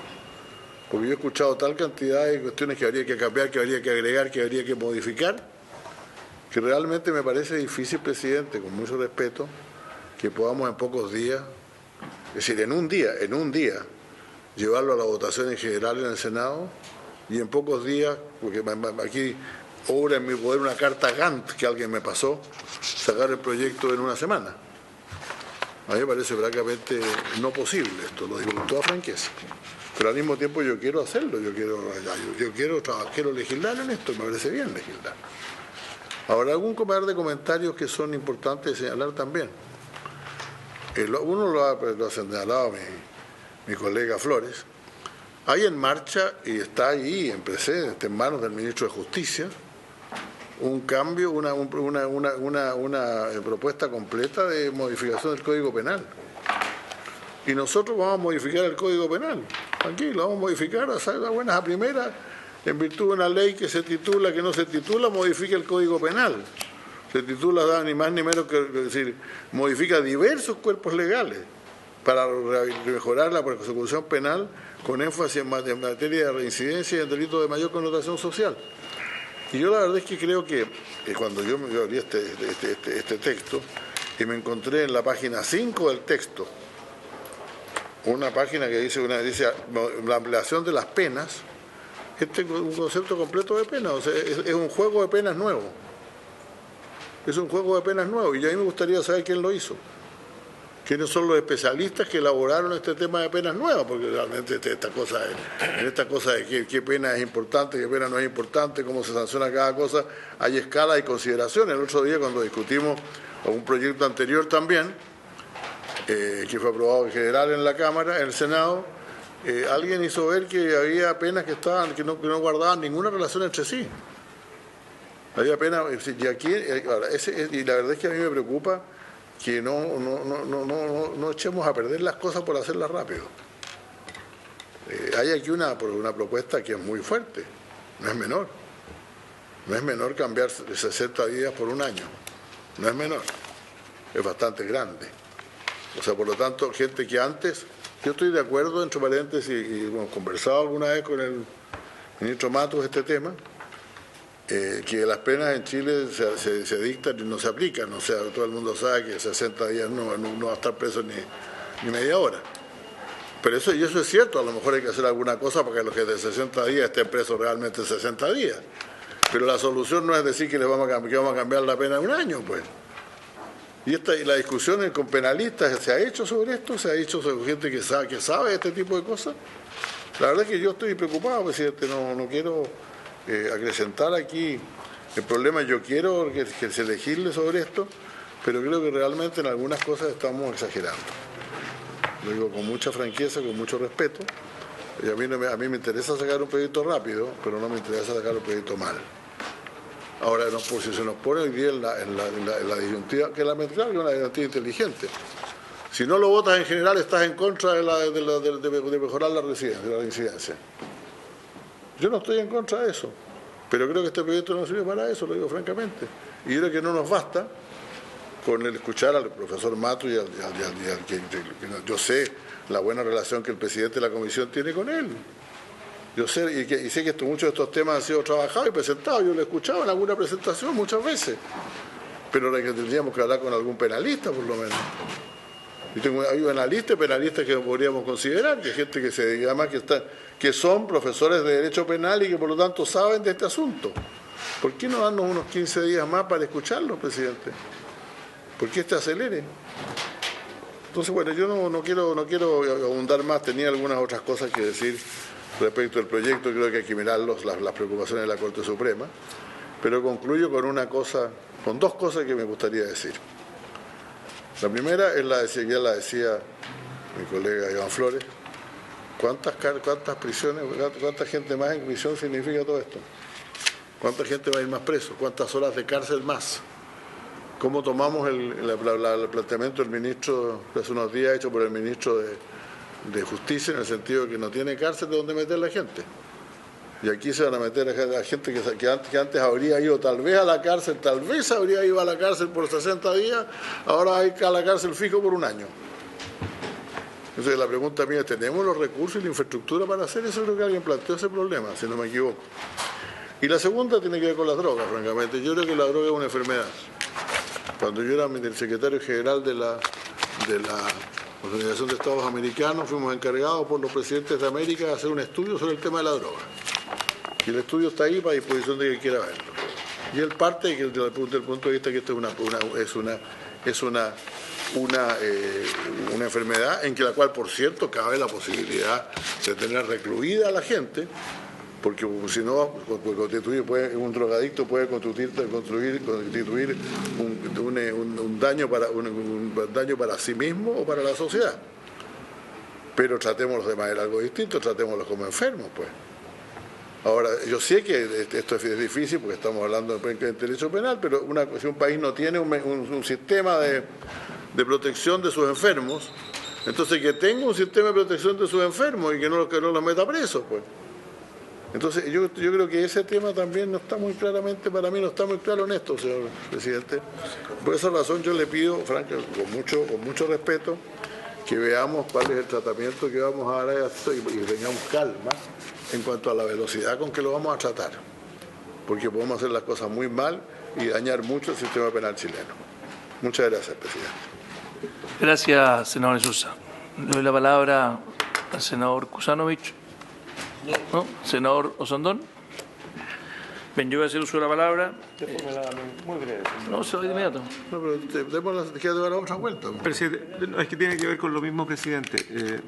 Yo he pensado, al igual que la discusión del proyecto anterior, que deberíamos invitar a lo menos al presidente de los magistrados para que, en contrapunto, digamos, el que tiene que administrar esto, nos pueda también ilustrar con su opinión. Han sido muy valiosas las opiniones del profesor Mato y también del fiscal nacional, pero yo creo que sería útil poder escuchar a algunos más. Yo creo que aquí hay mucho en juego, presidente, y en la misma línea, senador Insulza, y esto no es oposición y oficialismo, se trata de sentido común, en donde la velocidad de legislar no puede pasar por encima de la necesidad de poder legislar bien, digamos, y escuchar distintas posturas. Yo derechamente propongo al presidente nacional de los magistrados. Tengo dudas si el director nacional de Gendarmería puede calzar exactamente ahora, digamos, básicamente para hablar de comportamiento, más que de Código Penal, más bien para hablar de comportamiento, de la reincidencia y lo que está pasando dentro de las cárceles también, porque en definitiva es parte del fenómeno, ¿no?, de lo que se produce, de gente que quién sabe cómo es tratada al interior por sus pares, no estoy hablando de los funcionarios públicos. Entonces aquí hay la obligación de verlo de manera más integral, presidente, eso es. Gracias, senador Flores. Yo la verdad que... senador Osandón, le doy la palabra.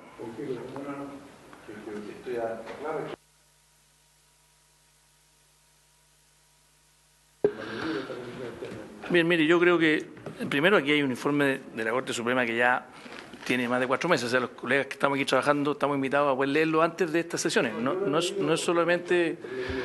¿Me puede permitir hablar? Muchas gracias. Sí, me lo puedo oír, por supuesto. Si usted le estoy comentando lo que usted comentó. Entonces, aquí la verdad es que uno de los problemas que tenemos en la democracia chilena es que la gente está indignada porque muchos de los proyectos de ley que son de sentido común demoran años y años en aprobarse. Estos comentarios negativos del senador Insulza no es primera vez que los vemos en esta comisión. Los vimos con la ley de usurpaciones, lo vimos con la ley Negro Tamal. Por lo tanto, yo no veo nada nuevo. El senador Insulza se opone, trata de dilatar, trata de no poner los temas. Cuando fue presidente de esta comisión, había un acuerdo de comité para poder tratar el proyecto de ley de usurpaciones y no lo trató. No lo trató. Entonces, yo les digo, con todo respeto, respetemos la democracia. Yo voy a pedir que lo votemos en general ahora. Después de votarlo en general, antes que termine la hora, les voy a pedir que sigamos la conversación. Yo tengo algunas preguntas a los invitados. Les voy a pedir que extendamos media hora la discusión, pero después de haberlo votado, para que efectivamente se cumpla el reglamento, de que antes de que culmine la sesión se vote. Después vamos a tener 2 semanas de tiempo para poder meterle todas las indicaciones que quieran. Si alguno de los 2 semanas va a cambiar todo, va a cambiar la legislación penal chilena. Efectivamente. Bueno, yo creo que es lo que la gente quiere. Y lo podemos hacer bien. Así como lo hicimos con la ley Negro Tamal, que el gobierno dijo el día lunes y se paró esta mesa, de que efectivamente era una mala ley y el día siguiente dijo que era fantástica. Así como ocurrió con el robo de madera, que usted votó en contra, y después hoy día que resulta que es la mejor ley de Chile. La ley Negro Tamal, la ley de robo de madera, que usted la votó a favor acá y después se contradijo y la votó en contra en la sala.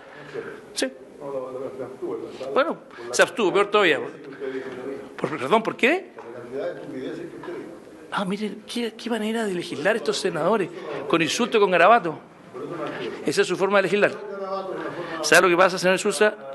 Cada vez que usted viene aquí, viene a torpedear, a impedir que avancemos en la agenda de seguridad. Este me ha sido un proyecto que fue priorizado entre el presidente Boric y el presidente del Senado y el presidente de la Cámara. Por lo tanto, tenemos esto que usted dice que no se puede avanzar en forma de celeridad. Bueno, si esto, por supuesto. No, si hay que trabajar, senador Sousa. Hay que trabajar. Para eso estamos acá, ¿ok? Sí, claro. Mire, en fin. Así que yo le pido, secretario, que lo pongamos en votación en general y después vamos a seguir la discusión. Secretario.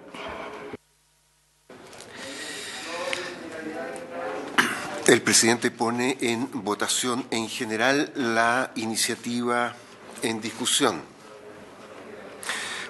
Señor Osandón. A favor. Senador señor Kusanovich. A favor. Senador señor Insulza. Yo pido que se considere el presente y que no voy a votar. Porque no considero proceder. Tenemos un problema, senador. No, está bien. Está bien, pero para... No voy a votar, ¿por qué? Porque yo creo que es bueno tener un proyecto sobre residencia. Creo que es bueno. Creo que es una buena cosa tenerlo, pero creo que estamos haciendo las cosas de una manera que va a terminar mal.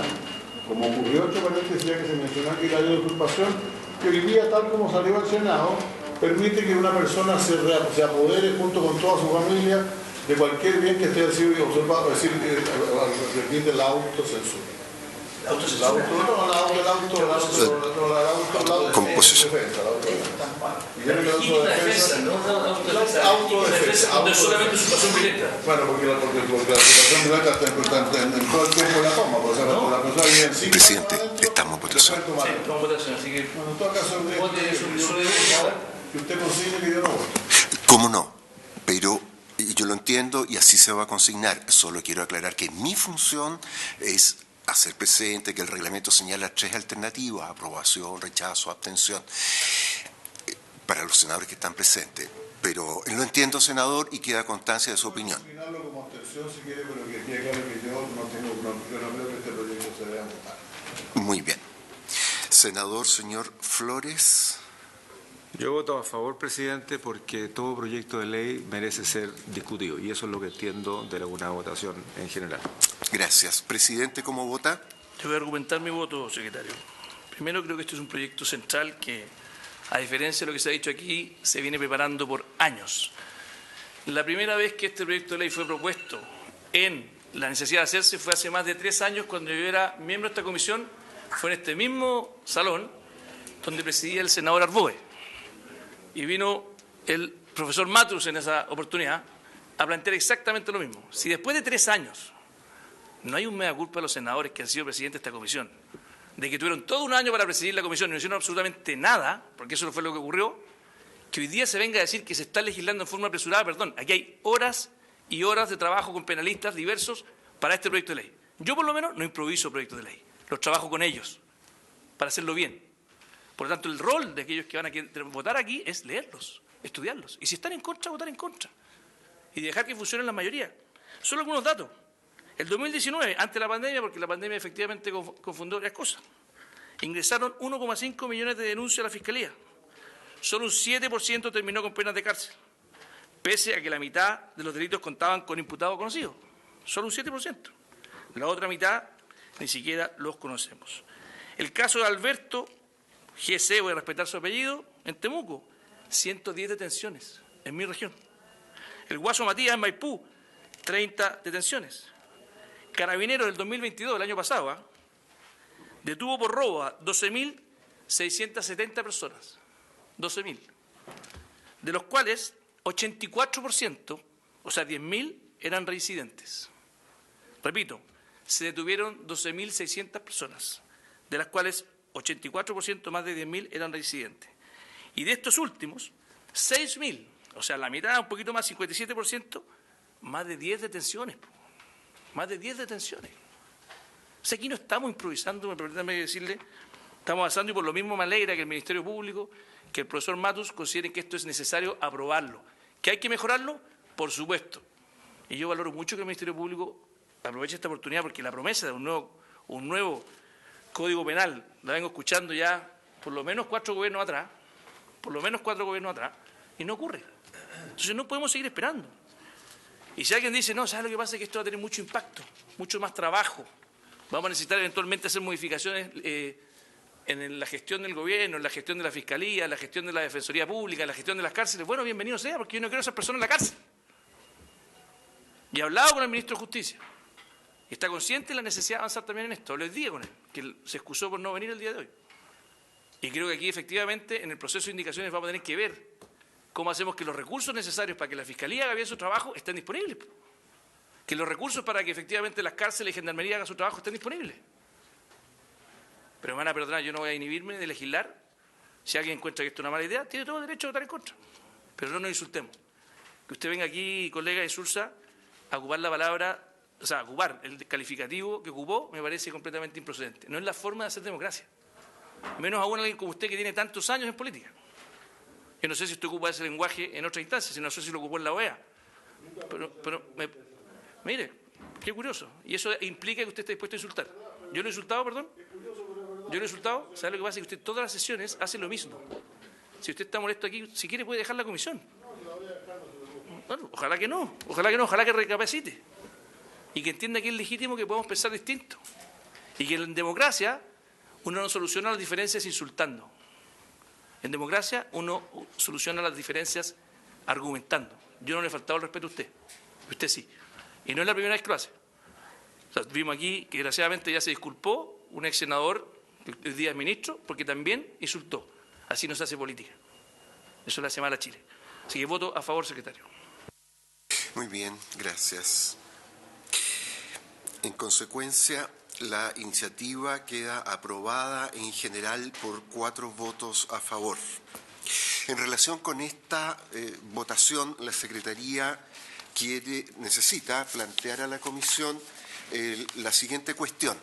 Al ingresar el proyecto a trámite en el Senado, la Secretaría del Senado ofició a la Corte Suprema para requerir su opinión.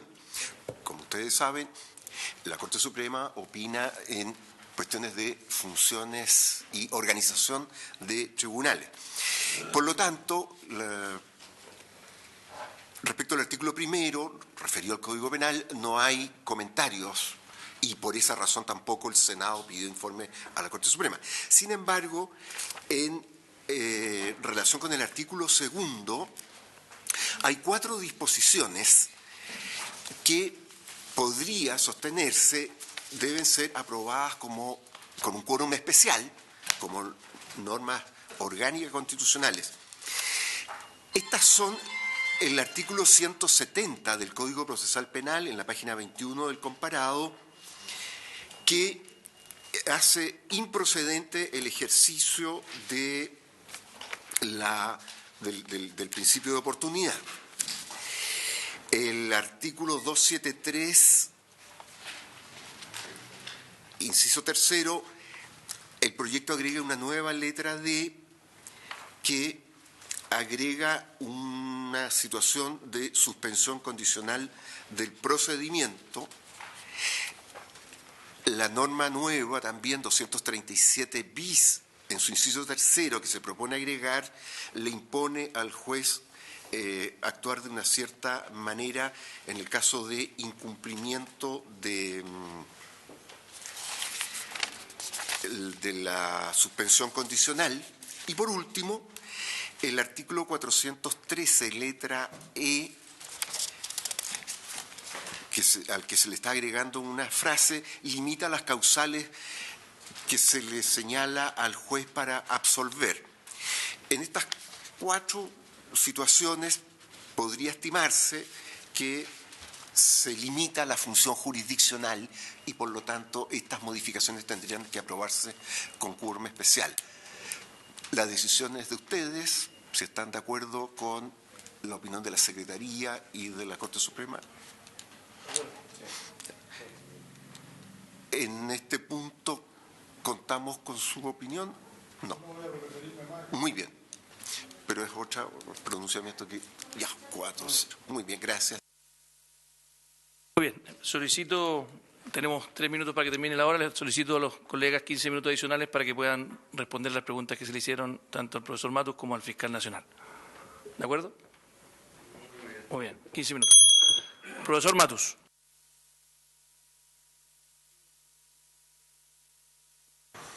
Muchas gracias, señor presidente.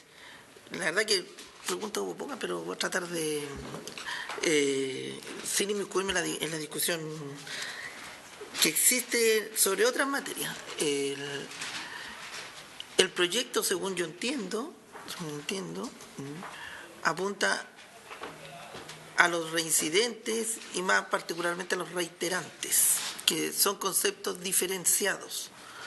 La reincidencia es un concepto puramente legal y técnico, y se refiere a las personas que han sido condenadas en un juicio y cuya reincidencia no está prescrita o por alguna otra razón no se puede hacer valer.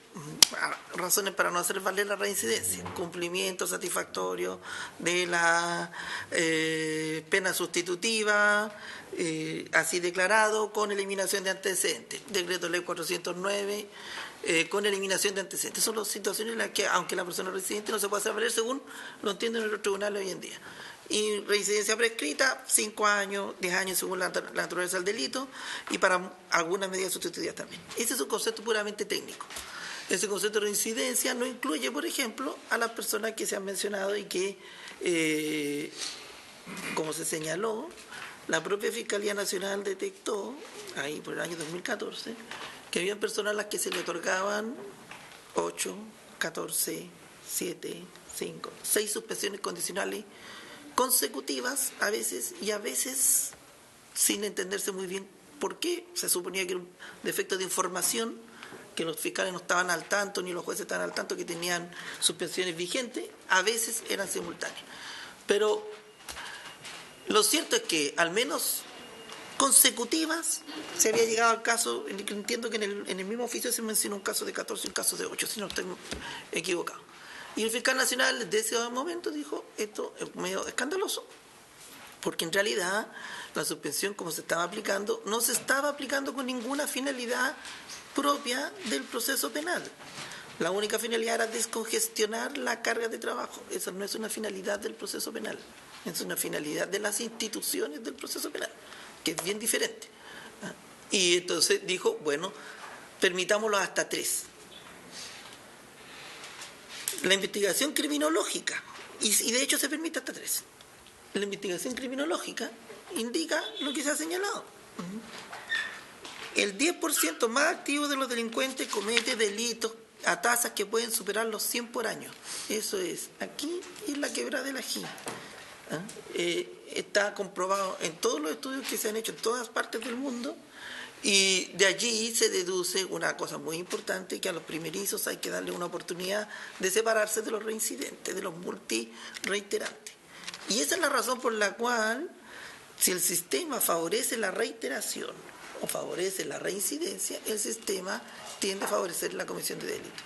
Uno puede suponer que hay distintas maneras de abordar el tema y hay medidas más o menos razonables o diferenciadas y podemos discutir aspectos, pero al menos en este proyecto, en los proyectos que se han aprobado hace muy poco tiempo en esta Cámara, en este Senado, todas las reformas de los sistemas de determinación de la pena se basan en la misma regla, sistema único de determinación de pena.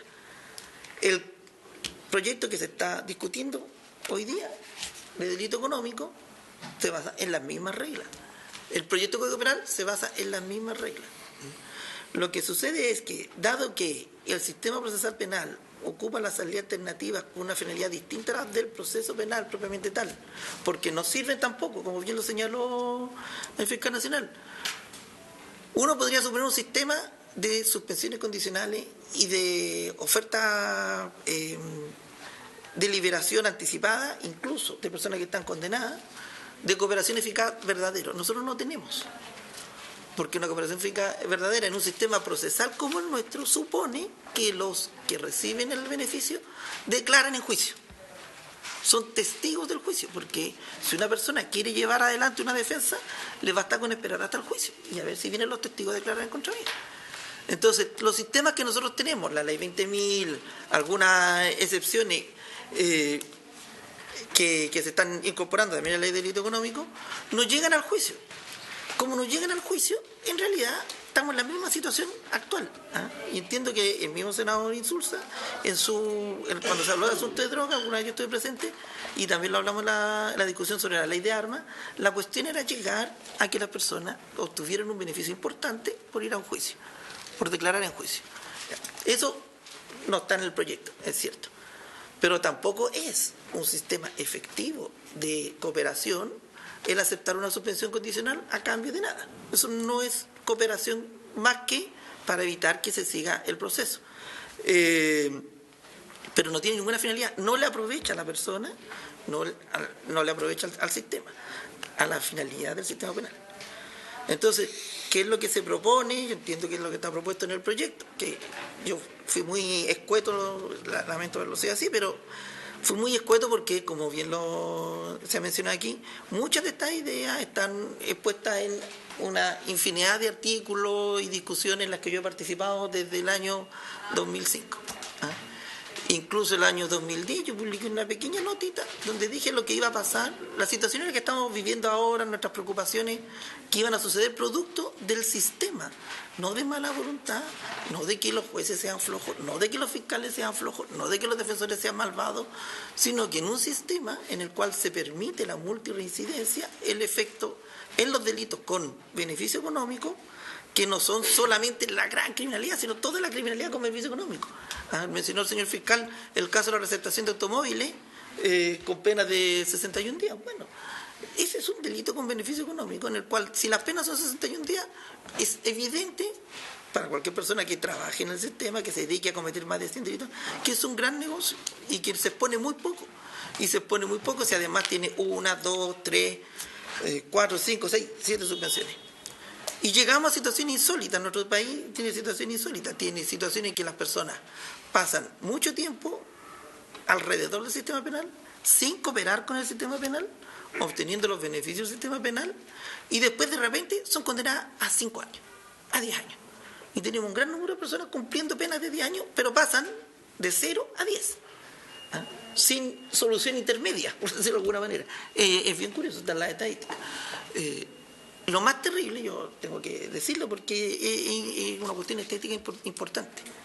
El año 2001, cuando empezó el sistema procesal penal, una de las razones que se esgrimieron y eran muy importantes, terminar con la prisión preventiva, que la mayor parte de nuestros imputados en esa época procesados estuvieran presos preventivamente, porque es un absurdo que las personas cumplan penas sin condena.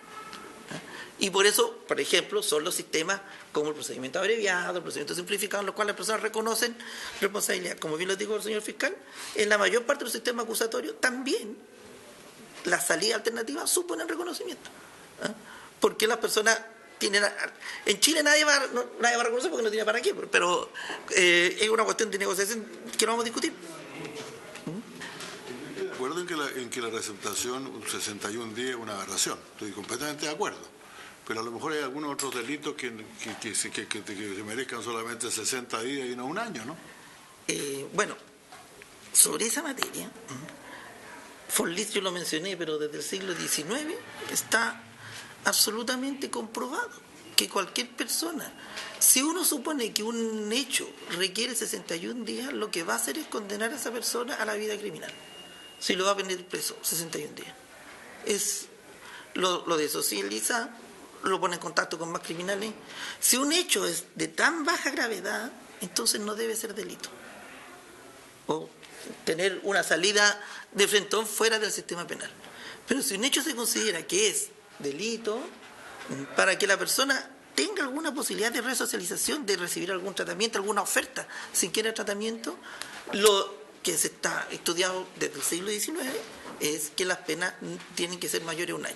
Las penas cortas privativas de libertad son un desastre para todo sistema penal. En Chile, nuestro sistema se hizo en un tiempo en que no había nada como lo que conocemos ahora. No había ni la expectativa de resocialización siquiera. Se suponía que la gente iba a estar presa en tiempo y ya está.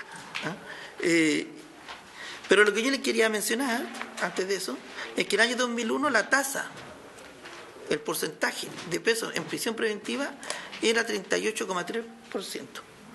El sistema logró, con el paso del tiempo, hasta el 2001, hasta el 2010, que fue su mejor año, o 2011, llegar a un 20%. Razonable para cualquier sistema democrático acusatorio del mundo. Sin embargo, con el tiempo, producto de la imposibilidad de condenar, y esto es mío, es solamente teorización. No tiene, lo único que voy a decir es que a partir de esa fecha, paulatinamente ha ido aumentando la cantidad de personas en prisión preventiva. Y ha ido aumentando al punto que hoy día la tasa es 37%, según Gendarmería del año 2021. ¿Eso qué quiere decir? Quiere decir que los tribunales están actuando de manera preventiva y enviando a más personas en prisión preventiva porque están imposibilitados de condenar. Porque prevén que las condenas no van a llegar y empieza a funcionar. Estamos en un sistema que está mal porque no solo no se está dando una respuesta criminológicamente fundada al multireincidente, sino que además en ese gran saco estamos teniendo más prisión preventiva o tanta como la que había antes de que entrara en funcionar nuestro sistema. Y que era la parte de la joya de nuestra corona, debo decirlo, y que uno debería suponer que debe existir. Así que eso, porque no les voy a quitar más tiempo, quería hablar al señor fiscal nacional. Gracias, profesor Matus. Fiscal, la palabra es suya.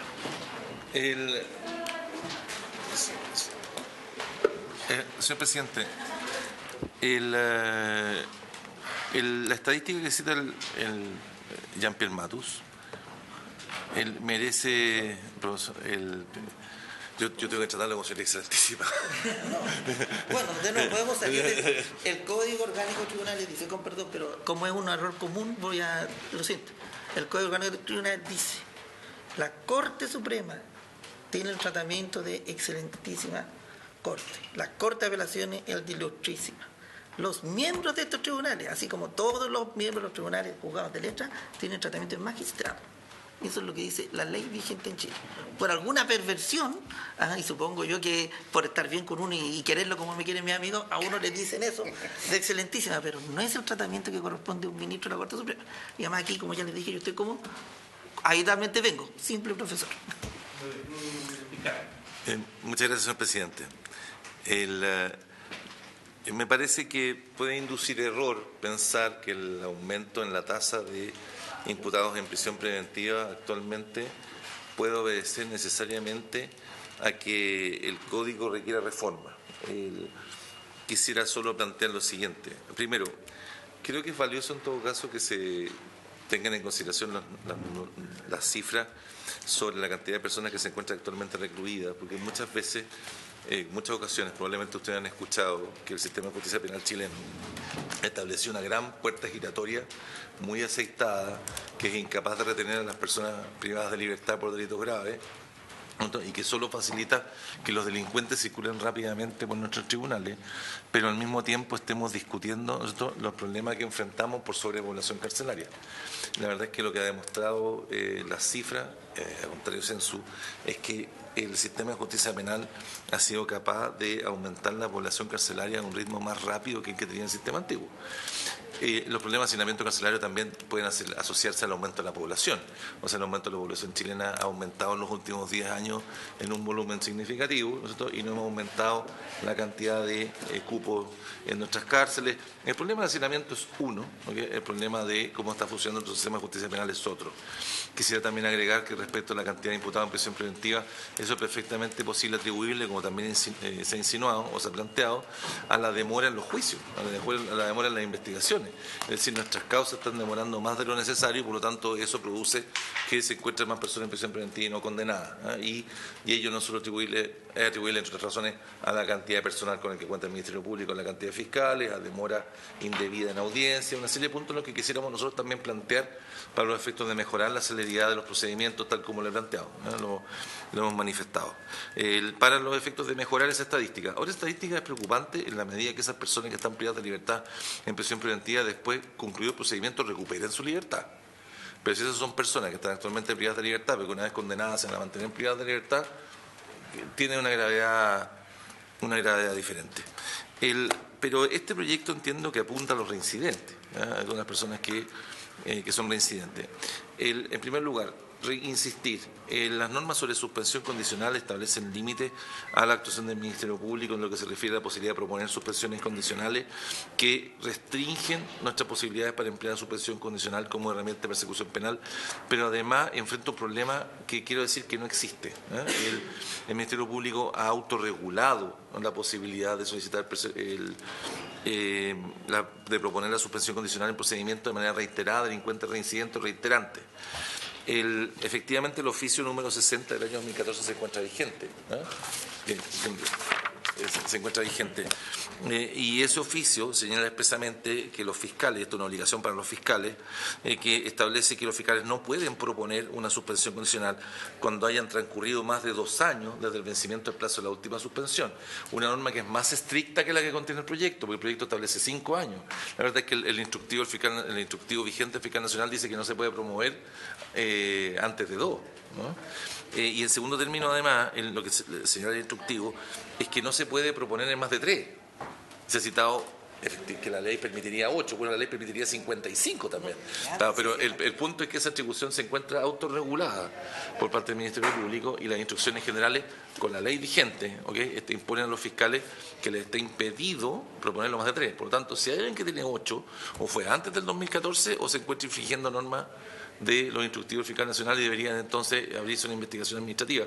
Pero es un asunto que está regulado en las instrucciones generales. Es decir, quiere decir que el sistema funcionó, más allá que alguien se haya podido desviar. E incluso si alguien se saltó la regla, perfectamente alguien podría no advertirlo, no entregar la información y existiendo una suspensión condicional previa, proponerla aún en contra de la norma legal. Como eso suele ocurrir, y nosotros abrimos investigaciones administrativas por eso, porque un fiscal no advirtió, un ayudante fiscal no advirtió que una persona era reincidente, tenía una condena previa y se acordó una suspensión condicional en contra de ley. Entonces, esto le quiero decir, señor presidente, que las hipótesis que son legales, que la ley lo permite, se encuentran reguladas. Es un problema que hoy día no enfrentamos realmente, porque están reguladas por parte del Ministerio Público. Y luego quisiera insistir si me permite sugerirlo, en la conveniencia de regular recursosamente los tribunales de tratamiento de drogas. Los tribunales de tratamiento de drogas tienen que estar concebidos no para los delincuentes que se drogan para delinquir, ¿no? Sino que las personas que delinquen como consecuencia de la drogadicción, que no es lo mismo, lo que vamos a encontrar permanentemente delincuentes que se drogan para delinquir. No, estoy pensando en las personas que se delinquen como consecuencia de la drogadicción. En esos casos específicos sí vamos a liberar personas de la cárcel, o sea, personas que conforme a nuestras leyes deberían ir a la cárcel, ¿okay? Van a dejar de ir como consecuencia del tratamiento, pero es personas que una vez que vayan a la cárcel, si van a cumplir una condena, van a salir igual de delincuentes que antes, porque están delinquiendo como consecuencia de la drogadicción. ¿Okay? Entonces, lo que estamos abordando es el aspecto de salud pública, podríamos decir, la dimensión del problema de salud pública que está asociado a la drogadicción y cómo eso produce problemas en el sistema de justicia penal. Y vamos a efectivamente evitar que se cometan nuevos delitos. Porque este tipo de sujetos, aquellos que delinquen como consecuencia de la drogadicción, esos sí que son reiterantes. O sea, eso sí que están permanentemente drogando y traen problemas no solo en sus vecindarios, traen problemas en sus familias. Son normalmente casos en los cuales las familias nos solicitan que hagamos algo por ellos, porque son además ya determinados de robar normalmente todo lo que podían robar dentro de sus casas. Pero, aquí es donde pecamos de voluntarismo cuando regulamos mal. Porque no basta con decir, porque la ley ya lo dice ya, no basta con decir que la ley diga que se ofrece un programa de tratamiento para que esa persona elijamos a los que realmente pueden beneficiarse con un tratamiento. ¿Ah? No cualquiera, sino que uno que de verdad se va a beneficiar con un tratamiento. No es que esté tratando de eludir la condena, ¿ah? Para librar, para darnos lo que queremos decirnos, lo que queremos escuchar, sino que seleccionar a aquel que de verdad está delinquiendo como consecuencia de la drogadicción, aquel que de verdad le estamos dando el tratamiento, o proponiendo el tratamiento que de verdad le sirve, no cualquier cupo para que nos quedemos contentos con que tenemos un tratamiento, no. Que de verdad el tratamiento que necesita, el tratamiento que le podemos proveer y en la oportunidad en que eso sea realmente eficaz. Todo eso, para todo eso, requiere una reforma legal que va más allá del simple reconocimiento acá y además, tal como se ha dicho, requiere un sinceramiento respecto de los recursos, porque aquí voy a decir una cosa que a lo mejor va a ser, no es lo que uno quisiera escuchar, pero este tipo de medidas, desde el punto de vista del erario público, son más costosas que la cárcel. O sea, desde el punto de vista del horario público es más barato mandarlo a la cárcel que disponer de los medios para tratamiento. El punto es que el beneficio social, exacto, de elegir adecuadamente a estas personas, ¿no? y de vincularlo a un tratamiento forzoso bajo la amenaza de irse preso, es mucho mayor el beneficio social, porque sí, aquí sí los saca del circuito si lo elige bien. Aquí sí evita que los reincidentes sigan delinquiendo, pero hay que hacerlo bien, ¿ah? No con una mera declaración de posibilidad legal, porque necesita una serie de recursos para captar a los que verdaderamente importa y que no se le metan los que se drogan para delinquir, o que no que se le meta a alguien que consume droga con cierta frecuencia, pero que no está delinquiendo como consecuencia de ese consumo. Gracias, señor presidente. Gracias, fiscal. Para concluir, simplemente agradecerle a los dos invitados, pedirles que además nos puedan ayudar a que, en caso de que mañana se apruebe en general en la sala, puedan enviar todas sus recomendaciones para que las podamos transformar en indicaciones aquí. Yo creo que la soberbia es la peor de las consejeras y toda recomendación y aquí invitar a los colegas senadores que también puedan recoger con distintos especialistas propios que tengan mejoras. Creo que la situación de Chile hoy día es que estamos literalmente en la UTI, en la realidad de la seguridad en Chile. Nuestro sistema está realmente en una crisis brutal. Creo que muchas de estas cosas que estamos legislando son de sentido común y que vienen hace mucho rato diciéndose, y creo que llegó el momento de hacerlo. Lo mismo de la droga, lo mismo de la celeridad de los procesos de los juicios, el tema de la reincidencia. O sea, claramente aquí no estamos innovando ni tratando de hacer algo que no sabíamos, simplemente creo que llegó la hora de que lo hagamos. Así que, habiéndose cumplido el objeto de la sesión, perdón, senador Kuzanovich, me olvidé la palabra. Gracias, presidente. No, un buen tema. Yo creo que esto también tiene que ir asociado a cambiar nuestro sistema carcelario. El estar preso es para que uno medite lo que hizo. Y uno no puede estar en contacto con demás personas porque uno tiene que estar meditando lo que hizo para que corrija su actitud de vida. Pero cuando tú estás metido en un montón y todo al final se transforma en una universidad del delito, hay un error. Y lo otro, yo creo que tenemos que usar otros medios. En Estados Unidos se ha experimentado mucho con cárceles de tipo servicio militar, donde los más jóvenes se someten a disciplina de ejercicio, de educación, de hacer su cama, que rebote la moneda, ejercicio, educación permanente, de manera que de empezar a producir un cambio de actitud en las personas, que es un tema que es mucho más económico y que se puede intentar también. Hay soluciones que hay que buscarlas, pero si nos quedamos estancados mirando lo que tenemos y no corregimos nada, nunca vamos a avanzar. Presidente, yo quería presentar un oficio para el director general de Carabineros sobre un retén para la comuna de Río Verde que no tiene retén, que está a más de 100 kilómetros de Punta Arenas, y para que se lo envíen para que vea la posibilidad de instalar un retén en el lugar. Gracias, senador. Se lo pasamos aquí al secretario para que lo pueda hacer llegar. Muy bien. Habiéndose cumplido el objeto de la sesión, esta se levanta.